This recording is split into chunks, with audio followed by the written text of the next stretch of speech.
जब हनुमान जी ने बचाया अपने एक भक्त को दलालों के चंगुल से। एक ऐसी सच्ची घटना जो आपको पूरी तरह से हिला देगी, क्योंकि इस वीडियो में जो कुछ भी अब आप देखने जा रहे हैं वह एकदम सच है। और ये घटना घटित हुई राजस्थान के एक छोटे से गांव में रहने वाले महेश जी के साथ। दोस्तों, महेश जी बताते हैं कि वह हनुमान जी के एक बहुत ही बड़े भक्त हैं। सुबह उठते ही वे सबसे पहले हनुमान जी का ही नाम लेते हैं और सुबह से ही उनकी पूजा और हनुमान चालीसा का पाठ रोज नियमित करते हैं।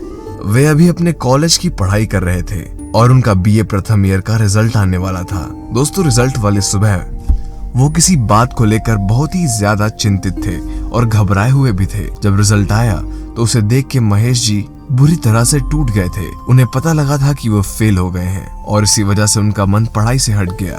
दोस्तों, उन्होंने ठान लिया था कि मैं भले ही कितना भी पढ़ लूं, लेकिन मेरे दिमाग में तो कुछ घुसता ही नहीं है, भूसा भरा है मेरे दिमाग में। और एक दिन उन्होंने अपने माँ बाप के ताने से बचने और पढ़ाई को हमेशा छोड़ने के लिए शहर जाने का फैसला किया। उनके पास जो कुछ भी पैसे थे उसकी सहायता से वे दिल्ली निकल गए। तब तक वे खाने पीने में अपने सारे पैसे खर्च कर चुके थे। इतने बड़े शहर में कोई पहचान नहीं था उनका। कई दुकानों में जाकर काम मांगा तो उन्हें काम भी नहीं मिला और मना कर दिया गया। अब आधी रात हो चुकी थी।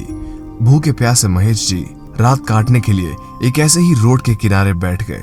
तभी उनके पास से एक मारुति आकर रुकी और महेश को जबरदस्ती गाड़ी के अंदर खींच लिया। उसका मुंह बंद करके एक सुनसान सी जगह पर एक इमारत में ले जाकर वहां एक कमरे में उन्हें बंद कर दिया गया।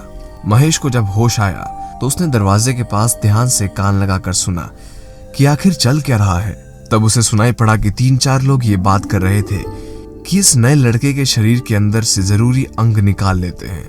वो बदमाश महेश जी की किडनी, लिवर और बाकी जरूरी चीजों को तस्करी करने की बात कर रहे थे। उन बदमाशों की बात सुनकर महेश जी के होश उड़ गए थे।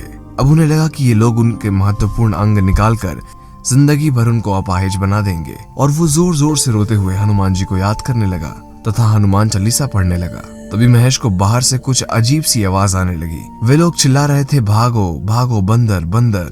और धीरे धीरे कुछ बंदर का दल उस कमरे में हर जगह फैल गया और अफरा तफरी मच गई। और महेश की तरह लाए गए कई अन्य लोग भी भाग सके और कुछ लोगों ने तो पुलिस को फोन कर दिया था। फिर क्या था, आनंद फानंद में पुलिस आई और उन शरीर के अंगों को बेचने वाले दलालों को पकड़ लिया। और जो भी बच्चे उनके कैद में थे उन्हें छुड़ाकर उनके घर सही सलामत पहुंचा दिया और महेश जी को वापस अपने गांव माँ बाप के पास भेज दिया गया। महेश जी बताते हैं कि आज अगर मैं सही सलामत हूं तो वो सिर्फ मेरे हनुमान जी की वजह से। और अब महेश मन लगाकर पढ़ाई कर रहे हैं। तो दोस्तों, आपको ये हनुमान जी की महिमा कैसी लगी तो आप भी नीचे कमेंट बॉक्स में बजरंग बली जरूर लिखिए, क्योंकि जिसने लिखा हनुमान का नाम उसके बन गए सारे काम। अगर नए हैं हमारे चैनल पे तो उसको लाइक करिए और सब्सक्राइब कर लीजिए।